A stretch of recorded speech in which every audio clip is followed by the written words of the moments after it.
The clowns who wait. It started with a shadow at the edge of the apartment complex. At first, I thought it was a trick of the streetlight, a stray cat, anything but the figures I would soon see. They appeared nightly, always at the same time. Masked clowns, grotesque and stiff, standing perfectly still under flickering lamps. Faces painted in unnatural colors that gleamed under the dim light. At first, only 1 or 2. Then 3, 4, the numbers increasing subtly each night. Their movements were deliberate, synchronized, as if rehearsed for a play meant only to terrify me. I tried watching from my window. They never blinked. They never spoke. They just waited, their silent presence heavier than any sound, more oppressive than the darkness around them. One night, I stepped outside to get a closer look. The air felt thicker, charged with anticipation. The clowns' heads tilted in unison, acknowledging me without movement beyond their subtle, coordinated sway. I retreated immediately. Inside, I tried calling the police, but the line was dead. My neighbors reported nothing. Either they had not seen them, or they refused to speak of what they knew. Each night, items in the apartment began moving. A chair shifted slightly. A lamp turned at a different angle. Small, subtle changes, almost imperceptible, but impossible to ignore over days of observation. I began leaving cameras on, hoping to capture them. The recordings revealed little beyond static and faint, blurred shapes, as if reality bent around their presence. Resisting capture, denying proof, I noticed patterns. They appeared near windows I often used, near doors I had left unlocked for air. Always measuring, always patient, leaving subtle signs that I was observed. The air smelled faintly of chemicals, an artificial sweetness that lingered hours after they vanished. It was the same scent every night, unnatural, unsettling, seeping into my memory as a warning. Sometimes faint music accompanied them. Circus music warped, slowed, distorted. It played only in my perception, as if tuned to my own fear, a soundtrack for the terror they delivered silently. I attempted to ignore them. I stayed inside, pulled curtains tight, avoided windows. Still, I could sense them, the weight of their observation pressing against walls, following me in every corner of the apartment. One night, I left a note on the windowsill. Go away. I woke to find it gone, replaced by a single, small balloon twisted into a grotesque shape, sitting silently where my words had been. Their numbers fluctuated, sometimes more, sometimes fewer. But the synchronized motion, the way they seemed to anticipate my movements, remained constant, like an intelligence testing boundaries I could not cross. I began whispering apologies, promises, bargaining silently. The night air absorbed them, responding only with silence and the faintest sway of masks in distant hallways. The next night, I dared a different approach. I left a light on in the living room. When I looked outside, the clowns paused, motionless, and then, one by one, they vanished into the shadows, only to return minutes later in different positions. I realized I could not predict them. Each night was a new puzzle, a ritual, a test. Their patience was infinite, their observation relentless, and their purpose remained unknowable. Objects in my apartment began appearing in new locations. A book moved from the shelf to the floor. A cup rotated on the table. I began leaving cameras on everything, documenting their subtle interventions. The laughter started faintly, sometimes inside, sometimes outside. Low, distorted, mechanical, almost imperceptible but unmistakable. It echoed in corners, bounced off walls, never fully explained, always unnerving. I tried to sleep, but the anticipation became unbearable. Every creak, every distant sound, every faint flicker of light suggested they were near, measuring, adjusting, preparing for an act I could not see. They never attempted to harm me physically, yet the fear was more intense than any strike, more precise than any weapon. Observation itself had become the torment, the unending tension of being measured. I began keeping journals, recording the colors of masks, the angles of movement, the way shadows fell. Each note felt inadequate, a feeble attempt to comprehend something beyond understanding. One night, I opened a window slightly. A faint handprint appeared on the sill, wet, disappearing within minutes, leaving no trace. I realized the clowns were not just observing, they were interacting, manipulating the world subtly. The pattern escalated. They began standing on porches across the complex simultaneously, forming geometric alignments visible only from certain angles. The arrangement suggested intention, intelligence, design. I whispered warnings through the night. I tried reasoning, begging, threatening silently, knowing that any sound could alert them. Still, they waited, patient and relentless, always returning, always exact, always watching. I realized the clowns had integrated into the street itself. Every light pole, every shadow, every reflective surface held a memory of their presence, ensuring that their observation was impossible to ignore. If you see masked figures outside your apartment, do not approach. Stay hidden, stay silent, and if you want more of these strange, terrifying encounters, open the horror box and subscribe. Even now, the memory lingers. Each night, I feel the weight of their gaze in empty hallways, the subtle influence of their presence in the smallest movements, the constant, unblinking attention of the clowns who wait. The suit of many faces. I first saw them through the security camera feed, a trio moving down the suburban street, wearing patchwork suits stitched from mismatched clothing.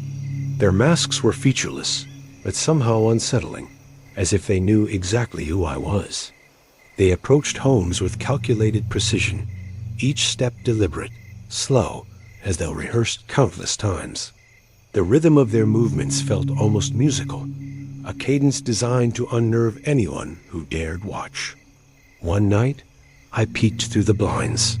Their suits shimmered oddly under the streetlight, colors clashing violently, yet blending in a way that shouldn't be possible. The effect made my stomach churn, a visual wrongness I could not ignore. They never knocked, never rang bells. Doors unlocked themselves, windows slid open. It was as if the houses had accepted their presence willingly, allowing the trespass to occur without resistance or struggle. Inside, they moved silently. I could see the glow of my phone from beneath the door. It illuminated their shadows, stretching unnaturally long across the walls, morphing as if alive, following their every movement. I tried calling for help, but lines were dead. The neighbors either didn't notice, didn't care, or had been warned away. Only I remained, trapped with their observation and subtle manipulation. The strangest thing was one of them. The central figure always mimicked my own expressions. If I frowned, it tilted its head the same way. If I blinked, it paused, pausing in perfect synchrony, a mirror of my own fear. They rearranged objects with purpose.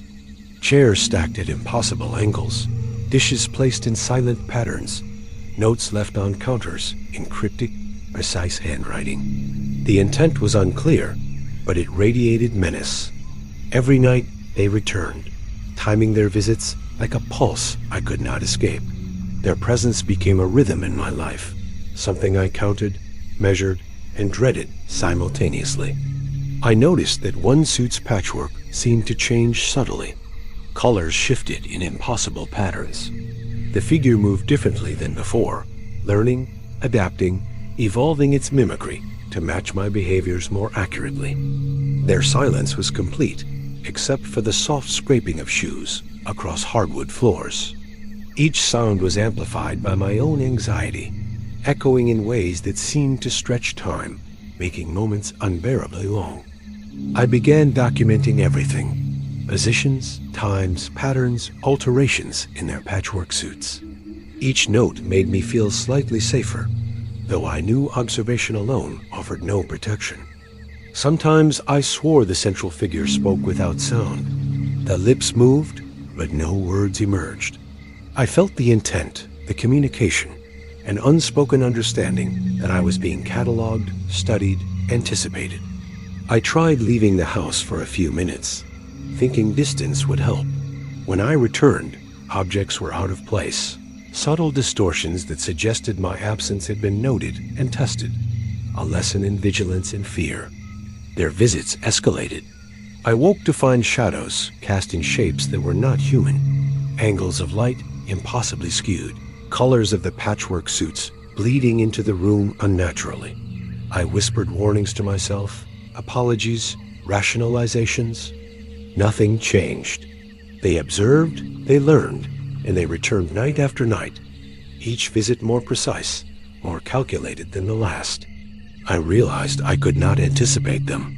No lock, alarm, or camera could deter them.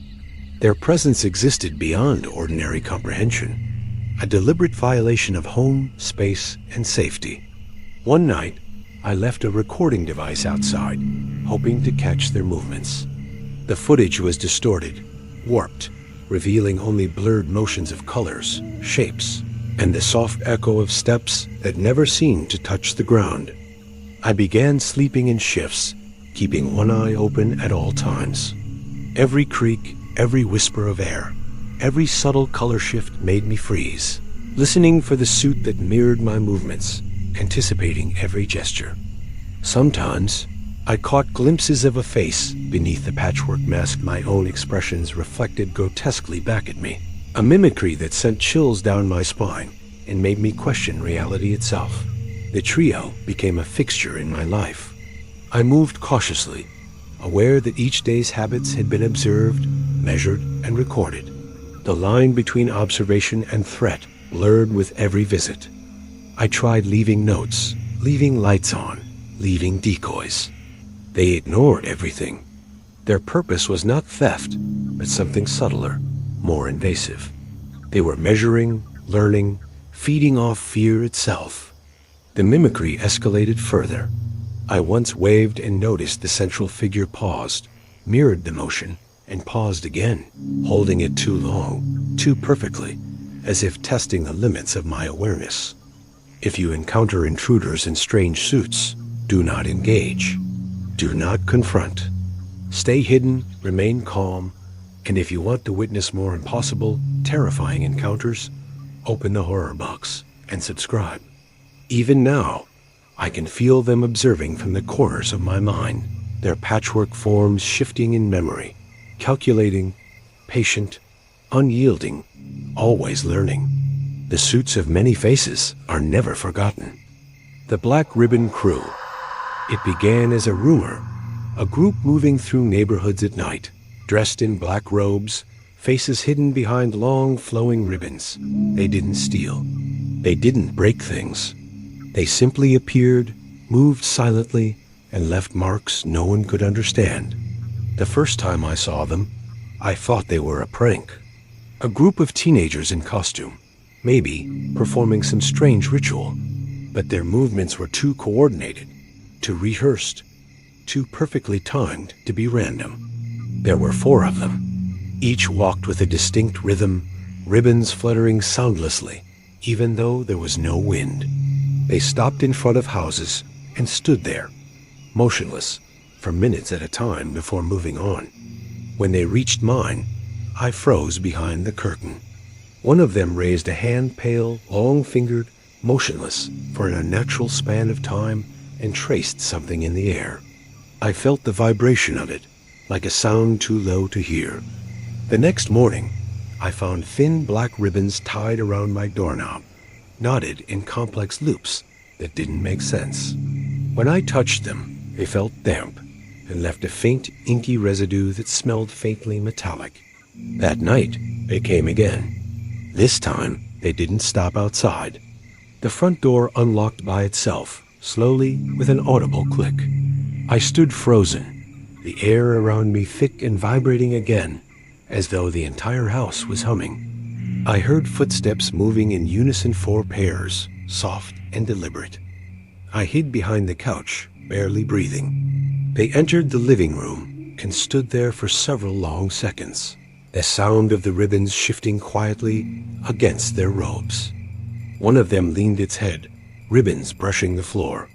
A whisper followed, barely audible, a voice so faint it felt like it came from inside my own skull. Do you remember? Every muscle in my body locked. I didn't understand what they meant, but something deep inside me, the part that dreams and forgets, recognized the question. I had no memory of them, but they remembered me. The next morning, all the ribbons were gone. The house looked untouched, but the air still carried that metallic smell. I scrubbed the doorknob until the skin on my fingers burned, but the scent never fully disappeared. Neighbors started whispering. Some said the ribbons meant protection. Others said it was a mark, a selection for something that happened later. No one wanted to say what that later might be. I started keeping lights on through the night. Still, they returned.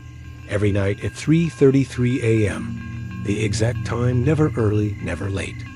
Their consistency became unbearable. It was precision that belonged to machines, not people. They began leaving symbols drawn on the sidewalk outside. Circles, overlapping lines, and faint, burned impressions that looked like fingerprints. No one ever saw them making these marks. They simply appeared each morning. By the fourth night, I couldn't take it. I flung open the curtains as they stood across the street. Their heads turned simultaneously toward me, ribbons snapping slightly as if struck by unseen wind. That was the first time I saw the faces beneath. There were no faces, just layers of ribbons wrapped tight across where eyes and mouths should be. Some of the ribbons twitched, as though something underneath them was trying to breathe. I fell backward, heart racing. When I looked again, they were gone. But faint laughter echoed from somewhere far too close, too intimate, as if it came from inside the walls. I started recording. Cameras inside, outside, everywhere. But every night, the recordings glitched. Static replaced the moment they appeared. Every file corrupted, each failure timed to exactly 3:33 a.m. If you've ever woken up at that exact time for no reason, maybe you've already been chosen. Maybe the ribbons have already been tied somewhere you haven't noticed yet. The visits grew stranger. I woke one morning to find ribbons tied in my hair, so tightly I had to cut them out. My scalp stung for hours afterward, a dull ache pulsing in rhythm with something unseen. I tried to burn one of the ribbons. The flame hissed and died instantly, as if the air itself refused to let it burn. I threw it outside. The next morning, it was back on my kitchen counter. At that point, sleep became impossible. Every sound felt amplified, every flicker of light a warning. I'd find footprints in dust, new ribbons tied around doorknobs, tiny whispers that faded when I turned my head. The final night, they didn't stop at the door. I woke to the sound of ribbons sliding across the floor, hundreds of them. The room pulsed with that low, impossible vibration again, rattling glasses, shaking breath from my lungs. When I looked toward the foot of the bed, I saw them standing in a half circle. 4 black-robed figures, ribbons stretching toward me like tendrils, the faint hum deepening until it matched the rhythm of my heartbeat. They didn't move closer, but something else did. A shadow, darker than darkness, rising between them like smoke forming shape.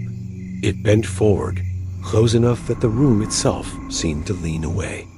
Then, one of the ribbons lifted, brushed against my wrist. My skin burned instantly, and for a split second, I saw flashes of places I didn't recognize. Streets, doorways, faces tied up in ribbons just like theirs. The next thing I remember, it was morning. My room was empty, untouched. Every door locked, every window sealed. But there was a single black ribbon left on the pillow beside me. When I picked it up, I realized it wasn't fabric. It pulsed faintly, like something alive. I moved out that same day. I never went back. But no matter where I go, every night at 3:33 a.m., I hear the faint sound of ribbons brushing against walls, searching for a new place to tie themselves. If you're still listening at this point, don't ignore strange noises in the night. And if you find a ribbon tied to your door, don't untie it. Some boxes should never be opened. But if you're brave enough, open the horror box and subscribe. Even now, I sometimes wake with that metallic scent in the air, and the faintest feeling that something has been wrapped tightly around my throat. Something soft, black, and waiting. The Pajama Intruders. It began with laughter outside my bedroom window. High-pitched, unnatural, as if children were playing. But the shadows moved strangely, too stiff, too deliberate. I pressed my face against the glass, heart pounding. Two figures in oversized pajamas stood in the yard. Their outfits were grotesque, patched together in mismatched fabrics. Faces stitched crudely into the hoods stared blankly, eyes dark hollows, mouths twisted permanently into crooked smiles. They didn't knock. They didn't ring the doorbell. They simply waited, swaying slightly, as if testing the boundaries of my fear. Every step I took, they mirrored with unnerving precision. I froze when I noticed the way their pajama sleeves dragged along the grass, leaving thin streaks of fabric that didn't quite touch the earth. A faint hum seemed to follow them, vibrating through the floorboards and walls. I tried calling my neighbors. No one answered. The street felt abandoned, silent except for the occasional rustle of leaves.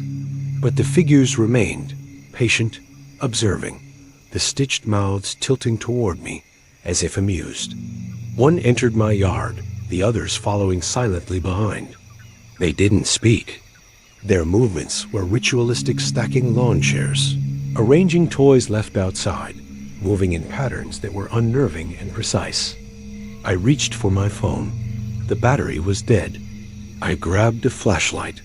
Its beam illuminated them in brief bursts, and each time they paused, tilting heads in perfect synchronization, as if measuring my reaction. The smallest one crouched and picked up a garden gnome. It rotated it gently in its hands, examining it with deliberate care, and it set it back at a slightly different angle. I realized they weren't just intruding, they were rearranging reality. Night after night, the pattern repeated. They came at the same time, performed their silent rituals, and vanished before anyone could witness them in full. Yet traces remained: shifted objects, faint hums, whispers that disappeared when I approached. I began leaving cameras around the house. Nothing captured them clearly. Shadows bent strangely, objects blurred unnaturally. Sometimes footage showed a single figure where I knew there should have been two. My own fear was distorting reality. Or perhaps they were. They escalated. One night, I awoke to the sound of whispers in the hallway, soft, unintelligible, echoing off walls. When I turned on the lights, the figures were standing at the foot of my bed, just out of reach, swaying slightly, hoods stitched with that same permanent grin. I tried hiding. I barricaded doors. They laughed. Not loud, not human, just a soft vibration in the air. Every object I touched seemed to have been moved while I slept. Toys stacked in impossible configurations. Chairs balanced on tables. Their patterns became a game I couldn't win. Each night, I tried to anticipate their arrival, but they always altered it, appearing slightly earlier, slightly later, always precise, always watching, always learning. I noticed small details. Threads pulled in odd directions, faint stains on the ground, tiny imprints that resembled footprints too small for adults, too precise for children. Their bodies were wrong, movements slightly off, uncanny. Once I glimpsed one in the mirror, its stitched face twisted in a way impossible for human fabric, its head tilted far too far backward. I screamed and spun around, but the hallway was empty, silent, leaving only the memory of impossibility. I tried leaving notes, warnings, even food outside. They ignored everything. They never stole. They didn't eat. They only observed, manipulated, and left. Their purpose remained beyond understanding, an incomprehensible ritual of terror. I began speaking aloud, begging them to leave, apologizing for imagined offenses, promising I would comply with whatever rules they had. The figures paused, considered, and then continued as before, leaving subtle rearrangements behind. Their presence warped time. Minutes stretched into hours, shadows elongated unnaturally, and lights flickered in patterns that suggested a rhythm I could not grasp. I realized I had become part of the ritual without ever agreeing. One night, I left my bedroom entirely. The yard was empty at first. Then the laughter began, soft and persistent, growing louder. 2 figures appeared on the porch, mirrored by the others, moving in perfect symmetry, each step measured. I tried fleeing, but my car wouldn't start. Doors locked themselves from the outside. I felt the air tighten, compressing my chest. I could hear the soft rustle of fabric, the faint hum of their presence, following my every move. By the 7th night, I accepted it. The pajama intruders were here, and there was nothing I could do. I stayed awake, watching, listening, documenting every impossible movement, every whispered vibration, every faint touch of stitched fabric. If you ever encounter figures in grotesque pajamas, do not approach, do not speak, and do not try to understand. Stay hidden, stay silent, and if you want to witness more nightmarish encounters, open the horror box and subscribe.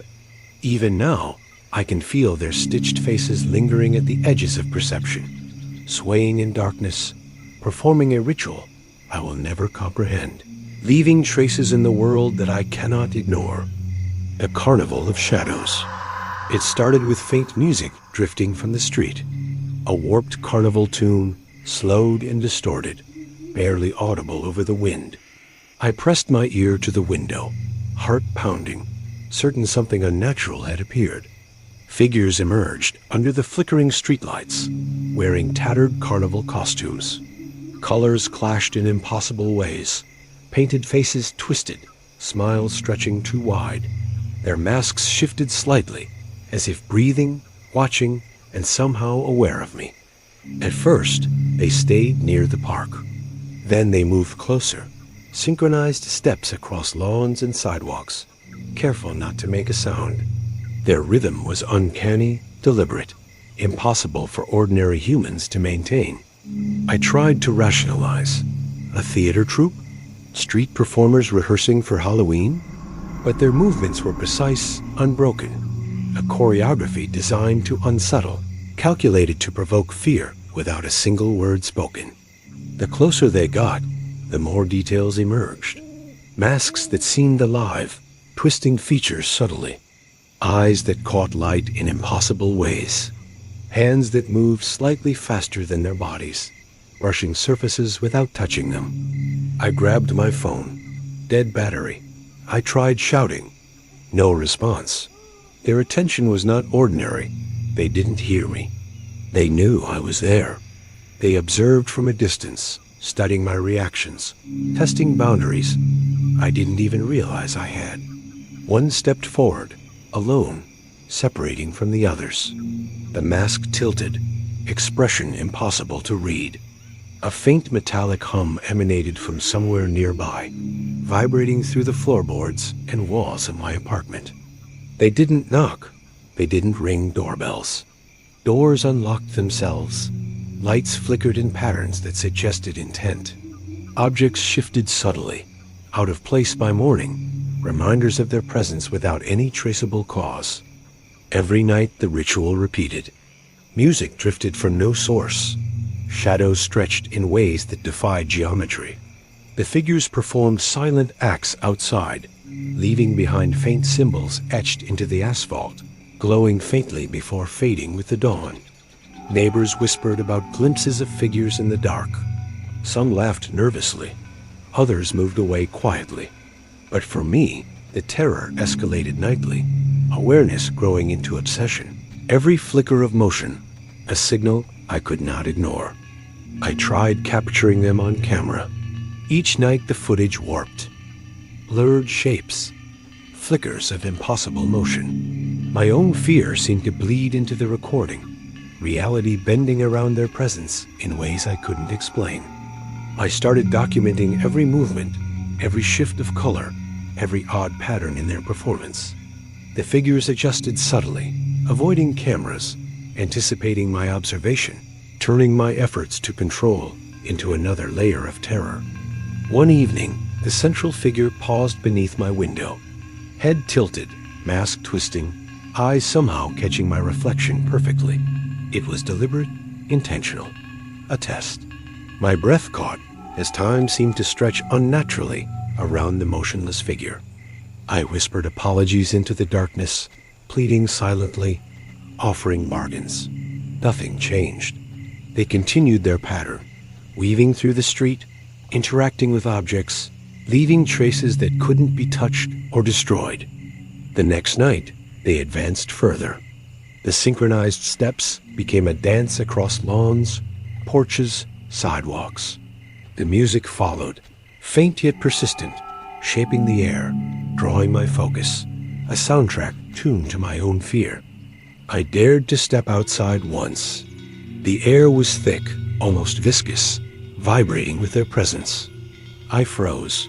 The figures paused in perfect formation, heads turning in unison, ribbons and tattered skirts brushing against invisible winds. One figure extended a hand. Nothing was offered, nothing taken. Yet I felt a pressure, an awareness pressing against my chest, a sensation that reality itself was bending around them. Night after night, they appeared, each performance subtly different. Symbols etched in asphalt, objects moved slightly, shadows lengthened, colors shifted. They were not human, not entirely. They were a ritual made flesh. I tried leaving notes. Go away. Please stop. Each note disappeared by morning, replaced by small remnants of their costumes. A button, a ribbon, a painted fragment of mask. The more I observed, the more the ritual consumed my life. Sleep became impossible. Every flicker of light, every passing shadow, every faint noise suggested their approach. Fear became a constant pulse in my chest. One night, I woke to the sound of laughter inside the apartment, high-pitched, warped, almost mechanical. I lived alone. I froze listening.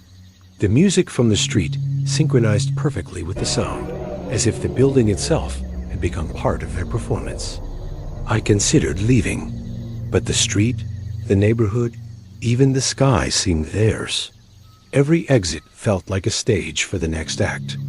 I stayed, hiding, observing, documenting, trapped within the rhythm of their choreography. Objects in my apartment shifted nightly.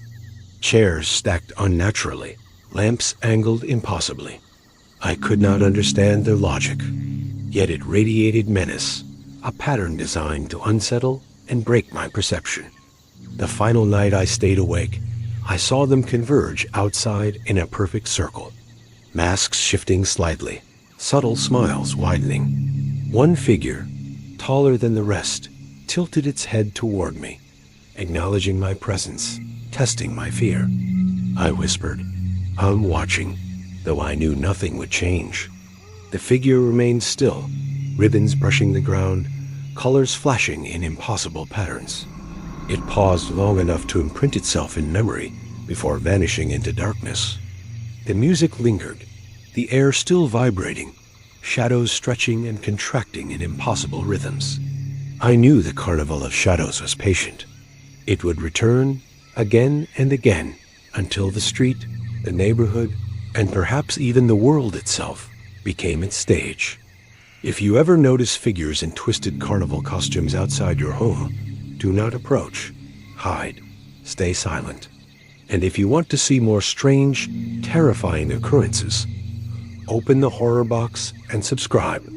Even now, I can feel their presence in every distorted shadow, every flicker of neon light, every faint echo of music in the wind. The Carnival of Shadows waits, always watching, patient, inevitable. The Garden Suit Gang. It started with the scarecrows. Every yard on the block suddenly had one, tall, wrapped in plastic raincoats, faces made from burlap bags. I thought it was a strange coincidence, but then they started to move. At first, it was just slight, a shift in posture, a tilt of the head when no one was around. The wind never blew that way. I tested it once, took a photo. The next day, the scarecrow was facing my window. I laughed it off until a neighbor named Colin disappeared. His porch light stayed on all night. His mail piled up. His scarecrow? Gone. Only muddy footprints led from his lawn into the woods. Police shrugged it off. They said he probably left town. But nobody leaves their car behind with the keys still in it. Nobody leaves their phone sitting on the kitchen counter mid-charge. Then, at midnight, the motion lights behind my house clicked on. I looked through the blinds and saw 3 figures standing in the yard, still as statues, wrapped in those same green raincoats. They didn't move at first, just stood there like they were waiting. The rain pattered softly off the plastic, echoing louder than it should have. Then one raised its head. There were no eyes, just burlap. The next morning, I found long cuts in the dirt, like someone dragged a rake back and forth around my house in perfect circles. My dog refused to go near the back door. She just stared and growled low, constant. At sunset, I heard voices behind the shed, whispering, like people arguing through burlap. I stepped outside and found fresh mud smeared on the steps, a clear handprint pressed into the glass door. The handprint was green. I stayed up late, waiting with a flashlight and my phone ready to record. Around 2:17 a.m., a light flickered near the neighbor's garden. Then shapes appeared, 6 of them this time. They wore different colored rain suits, green, yellow, blue, black. Each had a different mask, stitched together from old sacks and mesh.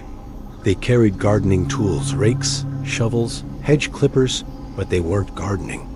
They were digging in the middle of the yard, slowly, methodically, like they were planting something alive. I tried filming, but every time I lifted the phone, the flashlight flickered out. My battery drained to 0 instantly. The next morning, there was a new scarecrow in the neighbor's garden, the exact same spot where they dug, its head tilted slightly toward my house. I told the police again. They laughed it off, said it was just neighborhood kids pulling a prank. But kids don't move like that. They don't coordinate without speaking. They don't drag mud into locked houses. I woke up that night to a sound from the living room, heavy breathing through fabric. When I turned the corner, my front door was wide open. Raincoat fabric lay torn across the floor, leading out into the street. Every scarecrow was gone. Every single one, except the one on my lawn. I hadn't put it there. Its raincoat was green, like the one I saw that first night. But now there was something beneath it, a bulge in the chest area, something that shifted slightly as I stared. I couldn't bring myself to move closer. For hours, I just watched from the window. The rain never stopped. The figure never fell. It was like it was waiting for me to blink. At exactly 3:03 a.m., it tilted its head. The motion light flicked off. Then I heard footsteps on the porch. Wet ones. I didn't open the door. I didn't breathe. When the sun came up, the scarecrow was gone again. But muddy footprints now led around the house, perfectly spaced, circling it over and over again. Each night after that, the pattern repeated. Sometimes I'd hear soft scraping on the windows, or quiet tapping on the glass. The lights would flicker, always at the same time. Always 3:03. I checked my backyard security camera. Every frame was corrupted, glitches of green shapes moving across the lawn. But one frame was clear. It showed my front door, and me, standing in the doorway, smiling at the camera, wearing a green raincoat. The next morning, my neighbors said they hadn't seen me outside in days. They swore they'd seen someone moving around my house, though. A tall shape in green, dragging a shovel through the mud. I don't know what I am anymore. I don't know if I'm me or one of them. But if you ever see figures in plastic rain suits standing in your yard, don't look away, don't blink. And if you want to know what happens when they find you, open the horror box and subscribe before they do. Because they come for everyone. And once you see them, they start planting. And the next garden is yours.